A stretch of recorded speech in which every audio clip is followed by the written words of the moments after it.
बिंदापाल उग्रसेन पाल महाविद्यालय के online classes में आप सभी का स्वागत है। डीएलएड पूर्व प्रचलित नाम बीटीसी विज्ञान विषय के अंतर्गत आज हम लोग अध्ययन करेंगे पौधे के विभिन्न भाग एवं उसके कार्य। तो आइए चलते हैं, हम लोग देख लेते हैं कि पौधे के कौन कौन से भाग पाए जाते हैं। तो एक विकसित पौधे के मुख्यतः दो भाग पाए जाते हैं। पहला जड़ तंत्र, इसे रूट सिस्टम कहते हैं। दूसरा परोह तंत्र,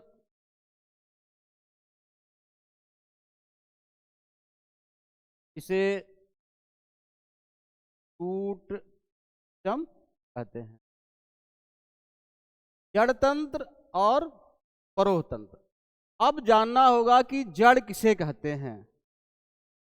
तो जड़ पौधे का वह भाग जो जमीन के अंदर मूलांकुर से विकसित होता है, उसे जड़ कहते हैं। पौधे का वह भाग जो जमीन के अंदर मूलांकुर से विकसित होता है, उसे हम जड़ कहते हैं। अब जड़ के कौन कौन से विशिष्ट लक्षण होते हैं, ये जानना है। तो जड़ों में पर्णहरिम नहीं पाया जाता है, इसलिए जड़ें भूरी दिखाई देती हैं। जड़ों में पर्व अथवा पर्व संधियां नहीं पाई जाती हैं। जड़ें हमेशा गुरुत्वानुवर्ती होती हैं। तो जड़ दूसरा पौधे का जो भाग अभी हमने आपसे बताया है, परोह तंत्र। स्क्रीन पर दिख रहा होगा। परोह तंत्र में तना, पत्तियां, फूल, बीज पाए जाते हैं। अब आपको ये जानना होगा कि पार्ट ऑफ रूट जड़ों के कौन कौन से प्रकार होते हैं। तो जड़ों के मुख्यतः दो प्रकार होते हैं। पहला मूंगफला जड़। कौन सी जड़? मूंगफला जड़। दूसरा अपस्थानिक जड़। अपस्थानिक जड़। तो मूंगफला जड़ किसे कहते हैं, आइए हम लोग फिगर के माध्यम से समझते हैं। मूंगफला जड़, यहां आपको स्क्रीन पर दिख रहा होगा जड़ तंत्र, इसे रूट सिस्टम कहते हैं। तो अभी हमने आपसे बताया कि जड़ें दो प्रकार की होती हैं, यहां भी लिख देते हैं, मूंगफला और अपस्थानिक जड़। अपस्थानिक जड़, ठीक। तो मूंगफला जड़ ऐसी जड़ें जो मूलांकुर के प्राथमिक रूट, द्वितीयक रूट और तृतीयक रूटों से मिलकर के बनी होती हैं, उन्हें हम मूंगफला जड़ कहते हैं। समझे बच्चे? भाई मूंगफला जड़ किसे कहते हैं? मूंगफला जड़ वे जड़ें होती हैं जो मूलांकुर के प्राथमिक जड़, द्वितीयक जड़ और तृतीयक जड़ों से मिलकर के बनी होती हैं, उन्हें हम मूंगफला जड़ कहते हैं। ठीक। अब मूंगफला जड़ द्विबीजपत्री पौधों में पाई जाती है। तो द्विबीजपत्री पौधा क्या होता है, यह भी आपको जानना होगा। तो द्विबीजपत्री पौधे ऐसे पौधे जिनके बीज को तोड़ने पर दो बराबर भागों में बट जाए, उन्हें द्विबीजपत्री पौधे कहते हैं। जैसे मटर, जैसे क्या हो जाएगा, मटर, अरहर, ये द्विबीजपत्री पौधे के उदाहरण हैं। चलिए अब हम चलते हैं अपस्थानिक जड़ों पर। ये तो मूंगफला जड़ की चर्चा हमने करा दिया कि मूंगफला जड़ कहते किसे हैं, मूंगफला जड़ों का निर्माण कैसे होता है। अब आपको स्क्रीन पर दिख रहा होगा अपस्थानिक जड़। अपस्थानिक जड़ें ऐसी जड़ें जो मूलांकुर के अतिरिक्त तने के किसी भी भाग से विकसित होती हैं, उन्हें हम अपस्थानिक जड़ें कहते हैं। ऐसी जड़ें एक बीजपत्री पौधों में पाई जाती हैं। एक बीजपत्री पौधा किसे कहते हैं ये भी जान लेना है। एक बीजपत्री पौधा उसे कहते हैं जिसके बीज को तोड़ने पर दो बराबर भागों में न बांटा जा सके, उसे हम एक बीजपत्री पौधा कहते हैं। जैसे गेहूं, धान, मक्का एक बीजपत्री पौधे का उदाहरण है। तो हम लोगों ने देखा कि मूंगफला जड़ और अपस्थानिक जड़, जड़ों के विशिष्ट लक्षण भी हमने बता दिया आपसे। अब हम लोग देख लेते हैं कि जड़ के कौन कौन से क्षेत्र पाए जाते हैं। तो जड़ के मुख्यतः 4 क्षेत्र पाए जाते हैं। जड़ के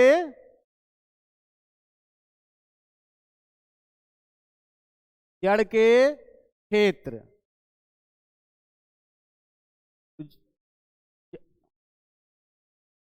जड़ के क्षेत्र, तो जड़ के 4 क्षेत्र होते हैं। जड़ के कौन कौन से क्षेत्र होते हैं? 4 क्षेत्र। पहला होगा मूल गोप। पहला होगा, क्या होगा? मूल गोप। जड़ के अगले सिरों पर एक टोपी के समान रचना पाई जाती है, इसे मूल गोप कहते हैं। मूल गोप का काम होता है मिट्टी के रगड़ से जड़ों को बचाना। अब दूसरा हम प्रदेश देख लेते हैं, क्षेत्र कोशिका विभाजन क्षेत्र। कोशिका विभाजन क्षेत्र, मूल गोप के ठीक पीछे कोशिका विभाजन क्षेत्र पाया जाता है। इस क्षेत्र में जड़ें विभाजित होकर के नई कोशिकाओं का निर्माण करती हैं। अब इसके बाद तीसरा जो प्रदेश आता है, कोशिका विवर्धन प्रदेश। कौन सा प्रदेश? कोशिका विवर्धन प्रदेश। इस प्रदेश में कोशिका विभाजन प्रदेश के बाद कोशिका विवर्धन प्रदेश आता है। इस प्रदेश में कोशिकाएं लंबाई में बढ़ती हैं। अब इसके बाद जो चौथा हमारा आता है, परिपक्वन प्रदेश। कौन सा प्रदेश? परिपक्वन प्रदेश। इस प्रदेश में जड़ें परिपक्वित होकर के, रूपांतरित करके, कायांतरित होकर के अन्य कार्यों के लिए विभाजित हो जाती हैं। तो ये हम लोगों ने देखा कि जड़ के कौन कौन से क्षेत्र थे। अब जड़ के क्षेत्र के बाद हम लोग देखते हैं कि रूट सिस्टम के बाद शूट सिस्टम। कौन सा सिस्टम? Shoot system. इसे परोह तंत्र कहते हैं। कौन सा तंत्र? परोह तंत्र। तो परोह तंत्र पौधे का जो वायवी भाग है, अभी तक हम लोगों ने क्या पढ़ा? मूलांकुर से विकसित होने वाले भाग को पढ़ा। अब पौधे का वायवी भाग जो सीधा होता है, जिसका विकास परांकुर से होता है, उसे हम परोह तंत्र कहते हैं। यानी जो भूमि के ऊपर जैसे तना, पत्तियां, फूल, फल, बीज आदि सम्मिलित होते हैं, इन सब का अध्ययन हम परोह तंत्र के अंतर्गत करते हैं। अब परोह तंत्र में कौन कौन से मुख्य भाग पाए जाते हैं, इसकी भी चर्चा हम करा देते हैं। जैसे पहला भाग आपके वहां पाया गया तना। क्या पाया गया? तना। अब स्क्रीन पर आपके दिख रहा होगा तने का फिगर। तना जिसे स्टेम कहते हैं या स्तंभ के नाम से भी जाना जाता है। तना पौधे का वायवी भाग है, जिस पर पत्तियां, फूल, फल उगते हैं और अंकुरित बीज या जो भ्रूण से विकसित होता है उसे हम तना कहते हैं। फिगर पर आप यहाँ स्क्रीन पर आपको तने का फिगर भी दिख रहा होगा। यहाँ देखिए, यही हमारे वहाँ पर्व अथवा पर्व संधियां हैं।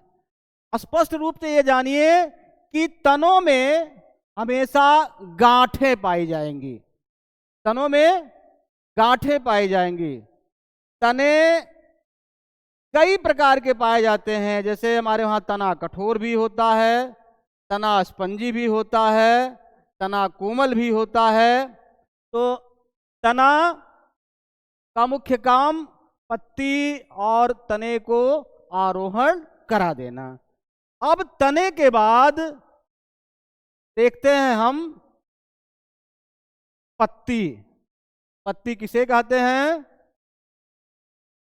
तो पत्ती पौधे का सबसे महत्वपूर्ण भाग है। पत्ती पौधे का संरचनात्मक संगठन है। पत्तियां स्क्रीन पर दिख रहा होगा कि पत्तियां दो प्रकार की होती हैं। एक तो सरल पत्ती। कौन सी पत्ती? सरल पत्ती। दूसरा संयुक्त पत्ती। तो सरल पत्ती और संयुक्त पत्ती की पहचान हम कैसे करेंगे? तो सरल पत्ती वे पत्तियां होती हैं जिनमें पर्णफलकों का कटाव कम होता है। ऐसी पत्तियों को हम सरल पत्ती कहते हैं। जैसे आम, अमरूद, क्या हो जाएगा? आम, आम, अमरूद, ये सरल पत्ती का उदाहरण है। हमने कहा कि ऐसी पत्तियां जिनमें पर्णफलकों का कटाव कम हो उसे हम सरल पत्ती कहते हैं। संयुक्त पत्ती वे पत्तियां होती हैं जिनमें पर्णफलकों का कटाव अधिक होता है, उन्हें हम संयुक्त पत्तियां कहते हैं। जैसे हमारे वहाँ नीम, गुलाब संयुक्त पत्ती का उदाहरण है। जैसे क्या हो गया? नीम, गुलाब, ये हमारे वहाँ संयुक्त पत्ती का उदाहरण है। पत्ती के कौन कौन से काम होते हैं ये भी जानना है। पत्तियों का मुख्य काम प्रकाश संश्लेषण क्रिया करके पौधों के लिए भोजन तैयार करना। इसलिए पत्तियों को रसोई घर भी कहा जाता है। पत्तियों का काम गैसों का आदान प्रदान करना, पत्तियों का काम वातोत्सर्जन क्रिया करना, पत्तियों का काम बिंदु श्रावण करना। अब जानना होगा, अभी तक आपने पढ़ा पत्ती, पत्ती के कितने प्रकार होते हैं, पत्तियों के कौन कौन से काम होते हैं। अब देख लेना होगा कि पत्ती के कौन कौन से मुख्य भाग पाए जाते हैं। पत्ती के मुख्यतः 3 भाग पाए जाते हैं। सबसे पहला हमारे वहाँ होता है पर्णाधार। क्या होता है? पर्णाधार। पर्णाधार का आशय ये हो गया जिस पर पत्ती आधारित होती है। जैसे ये तना है, तना, और ये हमारे वहाँ जैसे डंठल कहते हैं, इसको हम पर्णाधार कहते हैं। पर्णाधार के बाद पर्णवृंत, क्या कहते हैं?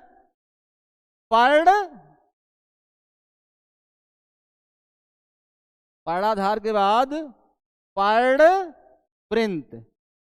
पर्णवृंत पत्ती को जो आधार से रोकता है, यानी आप डंठल कह सकते हैं, इसे हम पर्णवृंत कहते हैं। तीसरा जो भाग होता है वो पर्णफलक। पत्ती का हरा चपटा चौरस भाग जो होता है इसे हम पर्णफलक कहते हैं। एक पत्ती के मुख्य कितने भाग हो गए? 3 भाग, पर्णाधार, पर्णवृंत और पर्णफलक। तो पत्तियां 2 प्रकार की, एक सरल पत्ती, दूसरा संयुक्त पत्ती। पत्तियों के 3 भाग, पर्णाधार, पर्णवृंत, पर्णफलक। पत्तियों के काम हम लोगों ने सीखा। अब चलते हैं, देख लेते हैं पत्तियों के बाद फूल। फूल पौधे का आवश्यक जनन अंग होता है। फूल क्या होता है? पौधे का आवश्यक जनन अंग होता है। अब आपको यहां स्क्रीन पर दिख रहा होगा पुष्पवृंत। ये पुष्प वृंत आपको दिख रहा होगा, डंठल से जो रचना पाई जाती है उसे पुष्प वृंत कहते हैं। और ये हमारे वहां है पुष्पासन। क्या है? पुष्पासन। इस पे पुष्प का सारी संरचना आधारित होती है, उसे हम पुष्पासन कहते हैं। तो एक पुष्प के मुख्यतः 4 भाग होते हैं।